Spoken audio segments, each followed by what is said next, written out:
அன்புக்குரியவர்களே, இந்த திருப்பலி இங்கு கூடியுள்ள உங்கள் அனைவரின் கருத்துக்களுக்காகவும் இணையதளத்தில் ஜெப உதவி கேட்டவர்களுக்காகவும் மற்றும் இங்கு சிறப்பாக வகையில் தங்கள் கருத்துக்களுக்காக திருப்பலி காணிக்கை அளித்தவர்களுக்காகவும் ஒப்பு கொடுக்கப்படுகின்றது.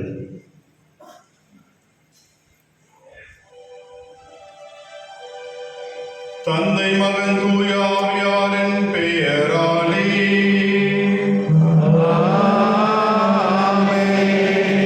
நம் ஆண்டவராகிய இயேசு கிறிஸ்துவின் அருளும் கடவுளின் அன்பும் தூய ஆவியாரின் நட்புறவும் உங்கள் அனைவரோடும் இருப்பதாக.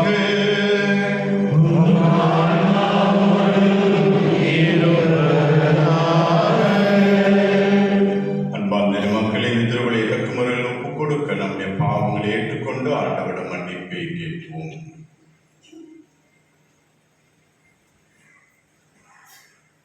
எல்லாம் அல்ல இறைவனிடமும்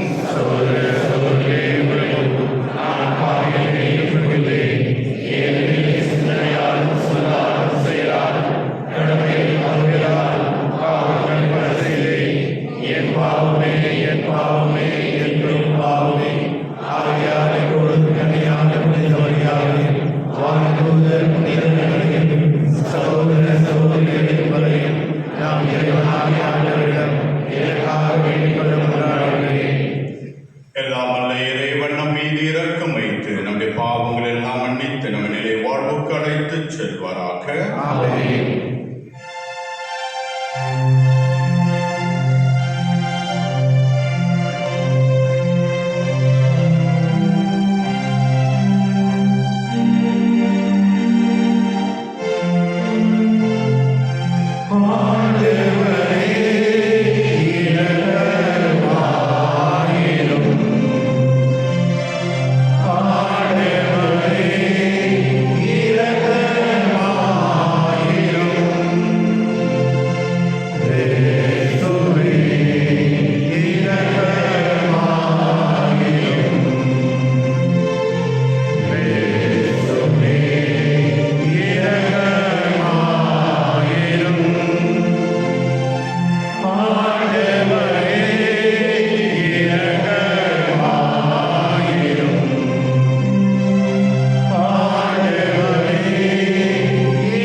பவுல் கொரிந்தியர் எழுதிய முதல் திருமுகத்திலிருந்து வாசகம்.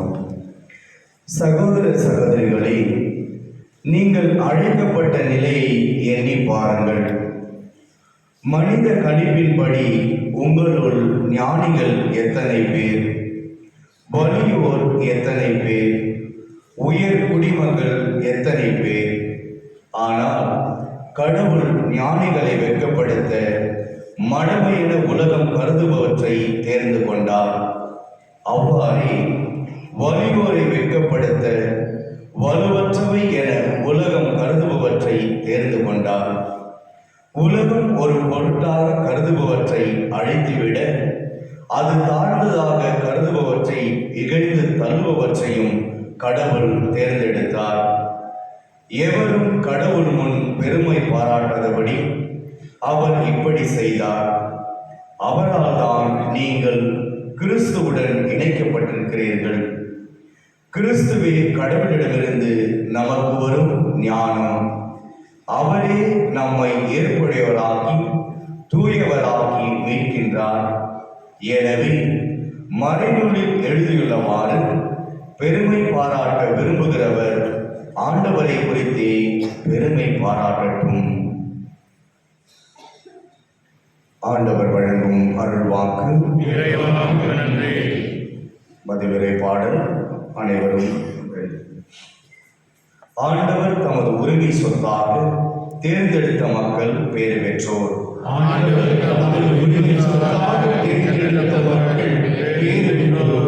ஆண்டவரை தன் கடவுளாக கொண்ட இனம் பேறு பெற்றது. அவர் தமது உரிமை சொத்தாக தேர்ந்தெடுத்த மக்கள் பேறு பெற்றோர். வானினின்று ஆண்டவர் பார்க்கின்றார், மானிடர் அனைவரையும் காண்கின்றார். பல்லவி.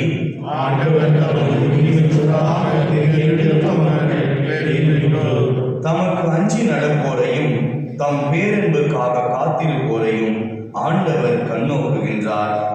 அவர்கள் உயிரை சாவினின்று காக்கின்றார். அவர்களை பஞ்சத்திலும் வாழ்விக்கின்றார். பல்லவி.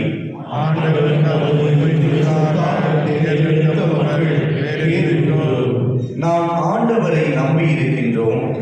அவரே நமக்கு துணையும் கேடையும் ஆவார். நம் உள்ளம் அவரை நினைத்து களி கூறும். ஏனெனில் அவரது திருப்பெயரில் நாம் நம்பிக்கை வைத்துள்ளோம். பல்லவி.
அக்காலத்தில் இயேசு தம் சீடருக்கு கூறிய உவமை.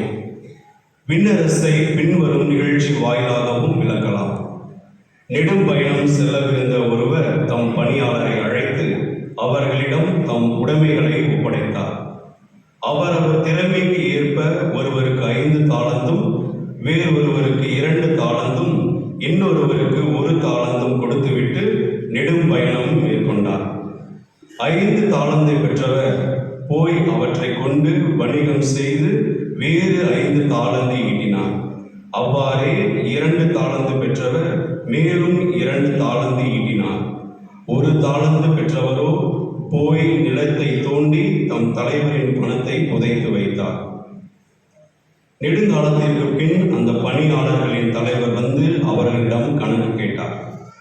5 தாலந்து பெற்றவர் அவரை அணுகி வேறு 5 தாலந்தை கொண்டு வந்து, ஐயா, 5 தாலந்தை என்னிடம் ஒப்படைத்து, இதோ பாரும், இன்னும் 5 தாலந்தை ஈட்டியுள்ளேன் என்றார். அதற்கு அவருடைய தலைவர் அவரிடம், நன்று, நம்பிக்கைக்குரிய நல்ல பணியாளரே, சிறிய பொறுப்புகளில் நம்பிக்கை உடையவராய் இருந்தீர். எனவே பெரிய பொறுப்புகளில் உம்மை அமர்த்துவேன். உம் தலைவனாகி என் மகிழ்ச்சியில் நீரும் வந்து பங்கு கொள்ளும் என்றார். 2 தாலந்து பெற்றவரும் அவரை அணுகி, ஐயா, நீர் என்னிடம் 2 தாலந்து ஒப்படைத்தேன்.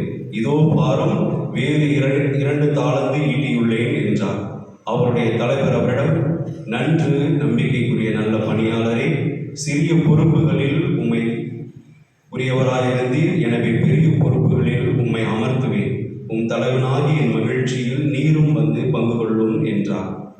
1 தாலந்து பெற்றுக்கொண்டவர் அவரை அணுகி, ஐயா, நீர் கடின உள்ளத்தினர், நீர் விதைக்காத இடத்திலும் போய் அறுவடை செய்பவர், நீ தூவாத இடத்திலும் விளைச்சலை சேகரிப்பவர் என்பதை அறிவேன். உமக்கு அஞ்சியதால் நான் போய் உம்முடைய தாளந்தை நிலத்தில் புதைத்து வைத்தேன். இதோ பாரும், உம்முடையது என்றார். அதற்கு அவருடைய தலைவர், சோம்பேறியே, பொல்லாத பணியாளனே, நான் விதைக்காத இடத்திலும் போய் அறுவடை செய்பவன், நான் தூவாத இடத்திலும் போய் சேகரிப்பவன் என்பது உனக்கு தெரிந்திருந்தது அல்லவா? அப்படியானால் என் பணத்தை நீ வட்டி கடையில் கொடுத்து வைத்திருக்க வேண்டும். நான் வரும்போது எனக்கு வர வேண்டியதை வட்டியோடு திரும்ப பெற்றிருப்பேன் என்று கூறினார். எனவே அந்த தாளந்தை அவனிடமிருந்து எடுத்து 10 தாலந்து உரியவிடம் கொடுங்கள். ஏனெனில் உள்ளவர் எவருக்கும் கொடுக்கப்படும், அவர்கள் நிறைவாக பெறுவர். இல்லாதவரிடமிருந்து அவர்களிடம் உள்ளதும் எடுக்கப்படும். பயனற்ற இந்த பணியாளனை புறம்பே உள்ள இருளில் தள்ளுங்கள், அங்கே அழுகையும் அங்கலாய்ப்பும் இருக்கும் என்று அவர் கூறினார். ஆண்டவரின் அருள்வாக்கு.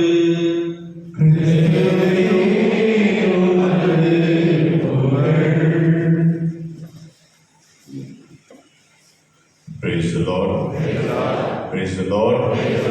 மரியே வாழ்க, மரியே வாழ்க. அன்பார்ந்த மக்களே,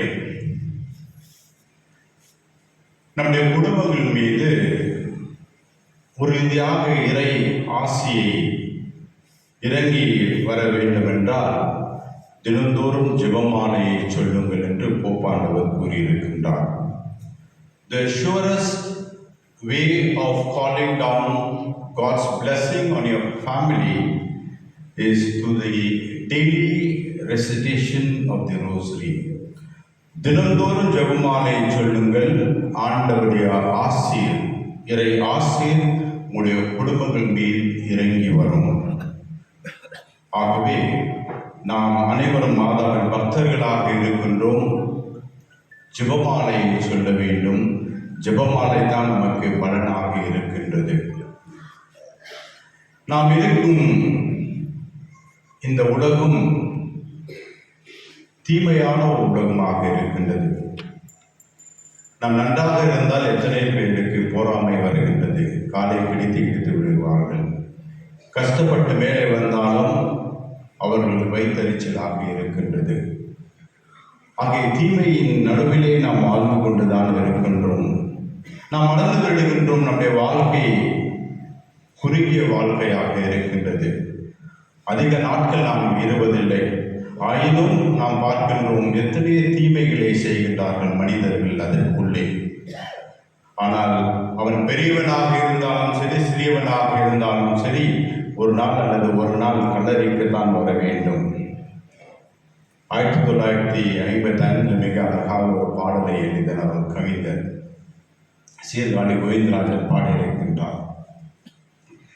சமரசம் உலாவும் இடமே நம் வாழ்வில் காணா சமரசம் உள்ளாவும் இடமே நம் வாழ்வில் காணா சமரசம் உள்ளாவும் இடமே ஜாதியில் மேலோர் என்றும் தாழ்ந்தவர் தீயோர் என்றும் பேதமில்லாத எல்லோரும் முடிவில் சேர்ந்திடும் காடு எல்லோரும் முடிவில் சேர்ந்திடும் காடு தொல்லையின்றியே தூங்கிடும் வீடு தொல்லையின்றியே தூங்கிடும் வீடு உலகினிலே இதுதான் நம் வாழ்வில் காணா சமரசம் உள்ளாவும் இடமே நம் வாழ்வில் காணா சமரசம் உள்ளாவும் இடமே. கடைசியில் கல்லறையில் ஒரு சமரசம் இருக்கும். அவன் பெரியவனாக இருந்தாலும் சரி, சிறியவனாக இருந்தாலும் சரி, ஆண்டியாக இருந்தாலும் சரி, அரசனாக இருந்தாலும் சரி, கல்லறையில் தான் வந்து சேர வேண்டும். ஆங்கிலத்தில் மிக அழகாக ஒரு கவிஞன் எழுதினான். The glories of our blood and state, the glories of our blood and state are shadows, not substantial things. There is no armor against fate. There is no armor against fate. When death lays his icy hands on kings, the scepter and the crown must tumble down and be in the dust equal made with the poor crooked scythe and spade. அழகாக எழுதினார். நம்மிடம் இருக்கின்ற புகழும் மரியாதையும் நிழல்களாக இருக்கின்றது. They are not substantial, they are not real things. They pass away. There is no armor against fate. மரணத்துக்கு எதிராக எதுவுமே இல்லை நம்மிடம். எல்லா மனிதனுக்கும் மரணம் வந்துவிடும் என்று சொல்வார். கடைசியில் அரசனும் மண்ணுக்குத்தான் வர வேண்டும். ஒரு பாமர மகனும் கடைசியில் அந்த மண்ணோடு தான் சேர வேண்டும். அனைவரும் இறப்பிலே ஒன்றாக இணைந்து விடுகின்றோம் என்பார். இந்த நிலையை நாம் மறந்து விடுகின்றோம். ஆகவே தான் இத்தனை போராட்டங்கள் வாழ்க்கையிலே. சம்பந்தமே இல்லாத இடத்தில் நாம் சம்பந்தத்தை காணுவதுதான் தவறாக இருக்கின்றது. மற்றவர்களுடைய சொத்தை பார்த்துவிட்டு அது நமக்கு வேண்டும் என்ற ஆசை வந்தால் அங்கே போராட்டம் ஆரம்பமாகும். மீண்டும் ஒரு கவிஞன் மிக அழகாக சொன்னார். குட்டியாடை தப்பி சென்றால் குள்ளநரிக்கு சொந்தம். குட்டியாடை தப்பி சென்றால் குள்ளநரிக்கு சொந்தம். குள்ளநரி மாட்டிக்கிட்டால் குறவனுக்கு சொந்தம். தட்டுக்கட்ட மனிதனுக்கு பட்டதெல்லாம் சொந்தம். சட்டப்படி பார்த்தால் எட்டடிதான் சொந்தமடா. உனக்கென சொந்தம், எனக்கென சொந்தம், உலகத்துக்கு எதுதான் சொந்தமடா. உண்மை இல்லவாது. ஆசை இருக்கும் பொழுதுதான் அது நம்மை தீமையின் வழியிலே எடுத்து செல்லுகின்றது. ஐநா சபையிலே கூறுகின்றார்கள், இன்று ஏறக்குறைய 55 நாடுகளிலே போர் நடந்து கொண்டிருக்கின்றது. உலகத்திலே ஏறக்குறைய 195 நாடுகள் இருக்கின்றன. ஆனால் அந்த 195 நாடுகளிலே 55 நாடுகள், 1/4 of the countries in the world are waging war today. சண்டை போட்டுக்கொண்டு தான் இருக்கின்றார்கள். காரணம் என்னவென்றால், சம்பந்தம் இல்லாத இடத்திலே நாம் சம்பந்தத்தை தேடுகின்றோம். ரஷ்யா நன்றாக இருந்தான், அவன் என்ன செய்தான்? யுக்ரைன் நாட்டை பிடிக்க வேண்டும் என்று போரை ஆரம்பித்தான். அங்கு ஒரு கலவரம். அதே போல் தான் பாலஸ்தீன் நாட்டிலே நாம் பார்த்தோம். அவர்கள் என்ன செய்தார்கள்? இஸ்ரேல் நாட்டுக்குள்ளே சென்று விட்டு அந்த மக்களை கொள்ள ஆரம்பித்தார்கள். அங்கே ஒரு போர். ஆகவே போர் நடந்து கொண்டுதான் இருக்கின்றது. இந்த சூழ்நிலையிலே நாம் நிம்மதியோடு இருக்க வேண்டும். நம்மை மாதா காப்பாற்ற வேண்டும் என்று நாம் ஜெபிக்க வேண்டும். அன்பார்ந்தவர்களே, 1917ஆம் ஆண்டு அன்று மாதா போர்ச்சுகல் நாட்டிலே காட்சியை கொடுத்தார். அது அனைவருக்கும் தெரியும். ஃபாத்திமா நகரத்திலே மாதா காட்சி கொடுக்கும் பொழுது 13ஆம் மே மாதம் 1917ஆம் வருடத்திலே மாதா அந்த 3 பிள்ளைகளுக்கு காட்சியை கொடுத்து, நீங்கள் ஒவ்வொரு மாதமும் 6 மாதத்துக்கு இங்கே வந்து ஜெபமாலையை சொல்லுங்கள். அப்பொழுது போர் நடந்து கொண்டிருந்தது, உலகப் போர் நடந்து கொண்டது. 1914 1918 வரைக்கும் உலகப் போர், the great first world war was being waged. ஆகவே அந்த சமயத்தில் மாதா காட்சியை கொடுத்து 1917 போர் நடந்து கொண்டு இருக்கும் பொழுது, நீங்கள் ஜெபமாலையை சொல்லுங்கள், அப்பொழுது இந்த போர் நிற்கும். ஏனென்றால் ஆயிரக்கணக்கான மக்கள் இறந்து கொண்டே இருந்தார்கள். அப்பொழுது அவர்கள் ஜெபமாலையை சொன்னார்கள். கடைசி அன்று 6ஆம் மாதம் அன்று 13ஆம் அக்டோபர் 1917 மாதா தன்னுடைய பெயரை கொடுத்தார். நான் ஜெபமாலை மாதா என்று பெயரை வெளியிட்டான். நான் ஜெபமாலை மாதா, ஐ ஆம் தி லேடி ஆஃப் ரோஸ்லி என்று சொல்லி அந்த மக்கள் அனைவரும் ஜெபமாலையை சொல்லுங்கள் என்று சொன்னார். அதன் பிறகு ஒரு ஆண்டு பிறகு போர் நின்று விட்டது. உலகிலே சமாதானம் ஆண்டு வந்தது. அதற்கு காரணம் என்னவென்றால் ஜெபமாலை தான். ஆகவே அன்பார்ந்த மக்களை, ஜெபமாலையை நாம் சொல்ல வேண்டும். ஜெபமாலையை கையில் வைத்துக் கொண்டு இருக்க வேண்டும். 5 நன்மைகள் வருகின்றது ஜெபமாலையை சொன்னார். முதலாவதாக, ஜெபமாலை மாதாவுக்கு மிக பிரியமான ஒரு ஜெபம். மாதா எங்க காட்சி கொடுத்தாலும் சரி, என்ன சொல்லுகின்றார்? ஜெபமாலையை சொல்லுங்கள், ஜெபமாலையை சொல்லுங்கள் என்று தான் சொல்லுகின்றார்.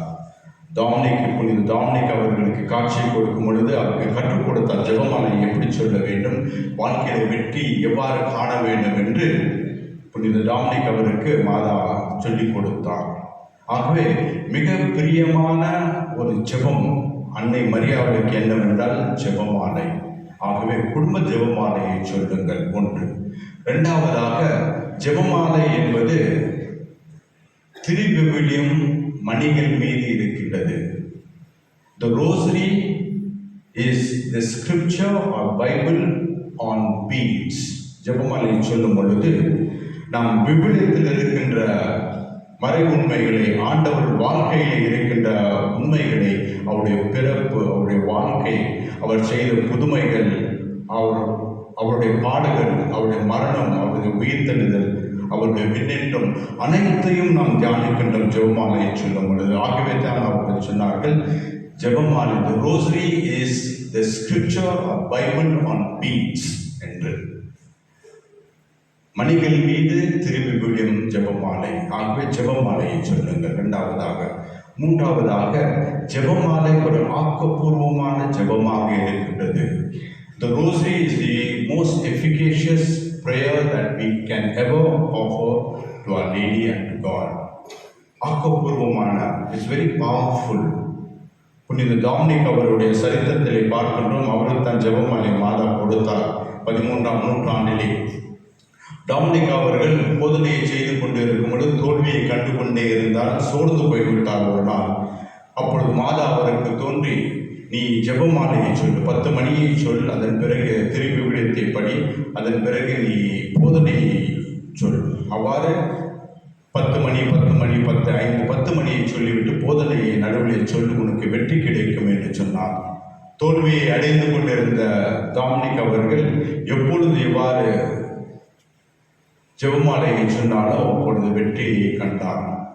ஆகவே ஜெபமாலை என்பது ஒரு ஆக்கப்பூர்வமான ஜெபமாக இருக்கின்றது, நமக்கு பலனை தரும். 4வதாக, ஜெபமாலை தீமைக்கு ஒரு தாக்குதலாக இருக்கின்றது. தீமைக்கு அது ஒரு மருந்தாக இருக்கின்றது. எத்தனை மக்கள் நான் விழுந்துவிட வேண்டும் என்று யோசிக்கின்றார்கள். ஆகவே அந்த சமயத்திலே நான் ஜெபமாலையை சொன்னால், ஜெபமாலை நமக்கு ஒரு பாதுகாவலை கொடுக்கும், அந்த தீமையை தகர்த்தும். ஆகவே ஜெபமாலை சொல்ல வேண்டும். தீமைகள் நம்மிடம் வரக்கூடாது என்றால் உங்களுடைய கைகளிலே ஜெபமாலை வைங்கள், கழுத்திலே ஜெபமாலை போடுங்கள், அல்லது உங்களுடைய பாக்கெட்டிலே ஜெபமாலை வைத்துக் கொண்டு இருங்கள். தீமை உங்களிடம் கிட்டே வராமல் இருக்கும். நான்காவதாக. ஐந்தாவதாக என்னவென்றால், ஜெபமாலை எல்லா ஆசீர்வாதத்திற்கும் ஒரு ஊற்றாக இருக்கின்றது. It is the source and the root of all blessings of God. அது ஒரு ஊற்றாக இருக்கின்றது. கடவுளுடைய ஆசீர்வாதம், கடவுளுடைய பாதுகாப்பு, கடவுளுடைய மகிழ்ச்சி உங்களுடைய வாழ்க்கையில் வேண்டும் என்றால் ஜெபமாலையை சொல்ல வேண்டும். ஆகவே இந்த 5 காரணத்தை கொண்டு நாம் ஜெபமாலையை சொல்ல வேண்டும். முக்கியமாக குடும்ப ஜெபமாலையை சொல்லி பாருங்கள். உங்களுடைய வாழ்க்கையில் வெற்றியை கிடைக்கும், சந்திப்பீர்கள். அதே சமயத்தில் ஆண்டவருடைய ஆசீர்வாதம் நிறைவாக உங்களுடைய குடும்பங்கள் மீது வரும். ஆகவே இந்த கருத்துக்களுடன் இந்த திருப்பலி நாம் பங்கு பெறுவோம். ஆமென்.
சகோதர சகோதரி, நம் அனைவரும் ஒப்பு கொடுக்கும் இவனை எல்லாம் அல்ல தந்தையாக இறைவனை கேட்பதாகும்படி செவியுங்கள்.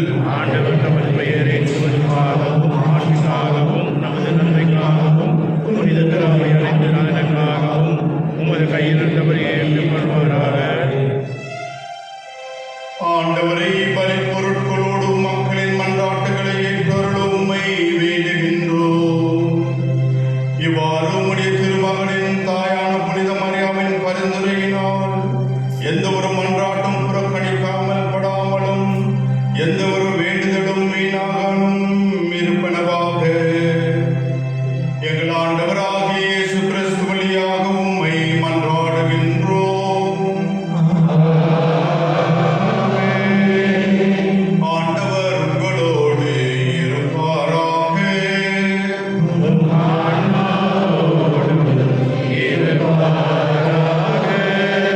இதயங்களை மேலே எழுப்புங்கள். நம் இறைவனாகிய ஆண்டவருக்கு நன்றி கூறுவோம்.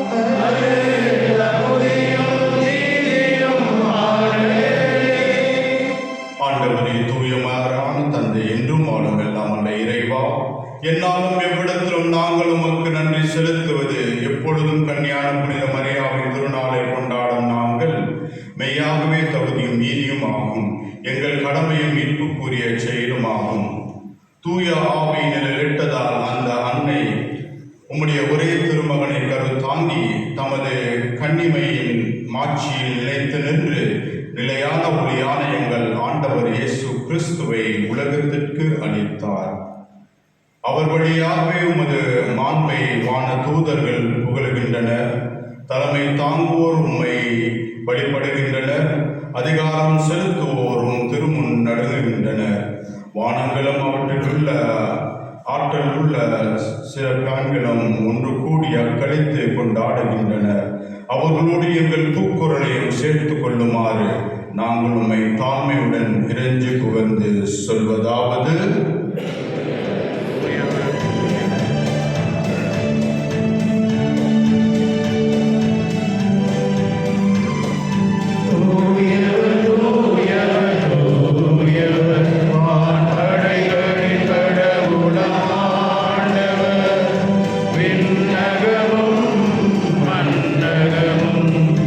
உமது மாற்றிய நிறைந்துள்ள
வேண்டுகின்றோம். இவ்வாறு எங்கள் ஆண்டவராகிய இயேசு கிறிஸ்துவின் உடலும் இரத்தமுமாக எங்களுக்கு இவை மாறுபனவாக.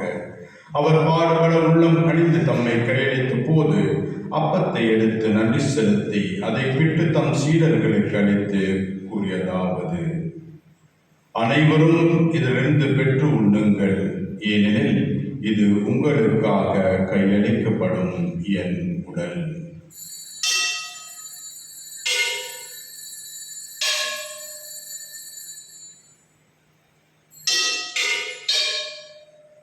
அவ்வண்ணமே விருந்து அருந்திய பின் கிண்ணத்தை எடுத்து மீண்டும் உமக்கு நன்றி கூறி தம் சீடர்களுக்கு அளித்து கூறியதாவது: அனைவரும் இதிலிருந்து பெற்று பரவுங்கள், ஏனெனில் இது புதிய நிலையான உடன்படிக்கை கூறிய இரத்தத்தின் கிண்ணம். இது பாவ மன்னிப்புக்கென்று உங்களுக்காகவும் பலருக்காகவும் சிந்தப்படும். இதை நினைவாகச் செய்யுங்கள்.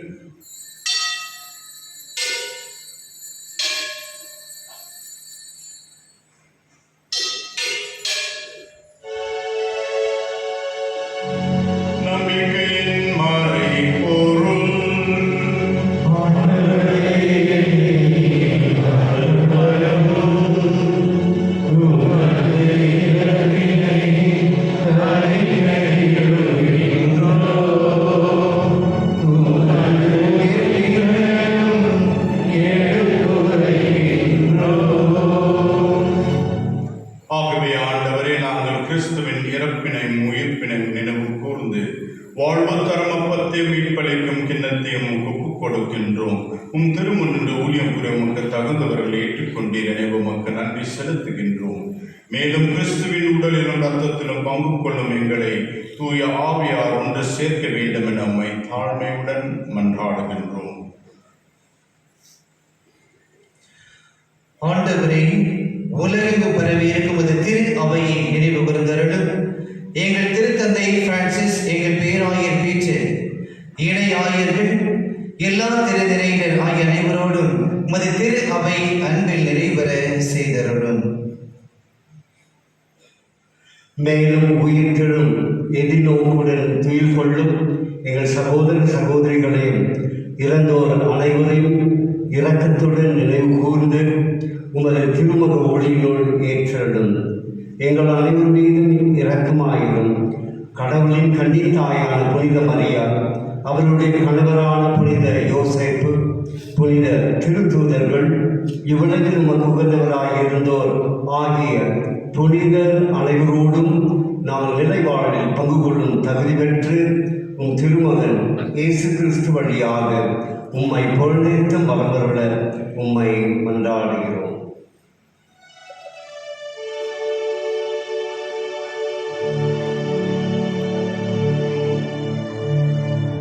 இவர் வழியாக இவரோடு இவரில் எல்லாம் வல்ல இறைவனாகிய தந்தையே, பரிசுத்த ஆவியின் ஒன்றிப்பில் எல்லா புகழும் ஆட்சியும் என்றென்றும் உமக்கு உரியதே.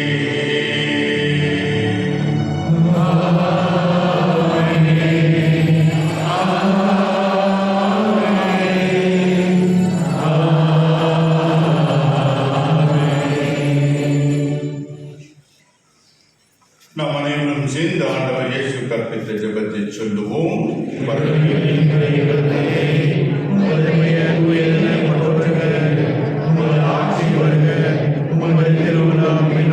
நிறைவேறுவது போல மண்ணுலகிலும் நிறைவேறுக.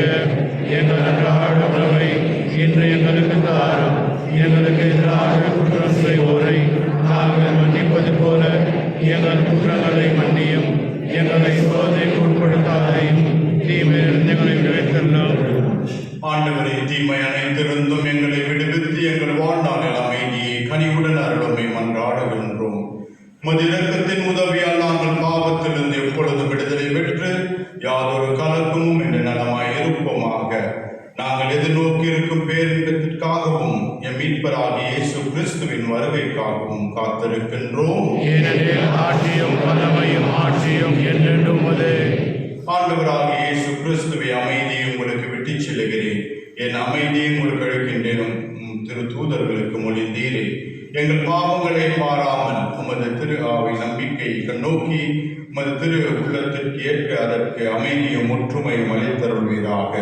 என்றென்றும் வாழ்ந்து ஆட்சி செய்கின்றவர் நீரே. ஆமென். ஆண்டவருடைய சமாதானம் உங்கள் அனைவரோடும் இருப்பதாக. ஒருவருக்கொருவர் அமைதியை பகிர்ந்து கொள்வோம். உலகின் பாவங்களை போக்கும் இறைவனின் செம்மறியே, எங்கள் மேல் இரக்கமாயிரும். உலகின் பாவங்களை போக்கும் இறைவனின் செம்மறியே, எங்கள் மேல் இரக்கமாயிரும். உலகின் பாவங்களை போக்கும் இறைவனின் செம்மறியே, எமக்கு அமைதி அருளும். இதோ இறைவனின் செம்மறி, இதோ உலகின் பாவங்களை போக்குகின்றவர். இந்த செம்மறின் விருந்து கலை பெற்றவர் பேறு பெற்றோர். ஆண்டவரே, நீர் தெரிந்தவர், நாங்கள் ஏற்றவர். ஆனால் ஒரு வார்த்தை மட்டும் சொல்லி அருளும், எனது ஆன்மா நலமடையும். கிறிஸ்து இயேசுவில் பிரியமானவர்களே, இப்பொழுது வழங்கப்படுகின்ற இந்த நற்கருணை பவனியில் கத்தோலிக்க கிறிஸ்தவர்கள் மட்டும் பங்கு பெறும்படி கேட்டுக்கொள்ளப்படுகின்றீர்கள். வேறு மதத்தினர் வசப்பினர் இருப்பில் அன்னை வழியாக ஜெபிக்கும்படி உங்களை பரிபன்போடு கேட்டுக்கொள்கின்றேன்.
மன்றாடுவோமாக.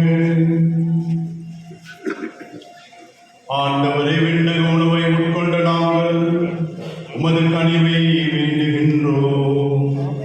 என்றும் கன்னியான புனித மரியாவின் நினைவு கொண்டாட்டில் மகிழ்வூறும் நாங்கள் அதை கண்ணியை கண்டு பாவித்து எங்கள் மீட்பின் மறை உண்மைகளை பெறனால் தகுதி பெறுவோமாக. எங்கள் ஆண்டவராகிய இயேசு கிறிஸ்து வழியாக உம்மை மன்றாடுகின்றோம். ஆண்டவர் உங்களோடு இருப்பாராக.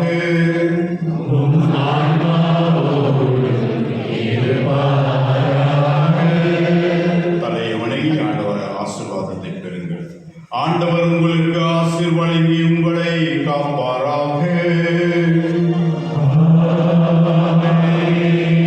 ஆண்டவர் தமது திருமுகத்தை உங்கள் மேல் ஒளிரச் செய்து உங்களுக்கு இரக்கம் காட்டுவாராக. ஆண்டவர் தமது திருமுகத்தை உங்கள் பக்கம் திருப்பி உங்களுக்கு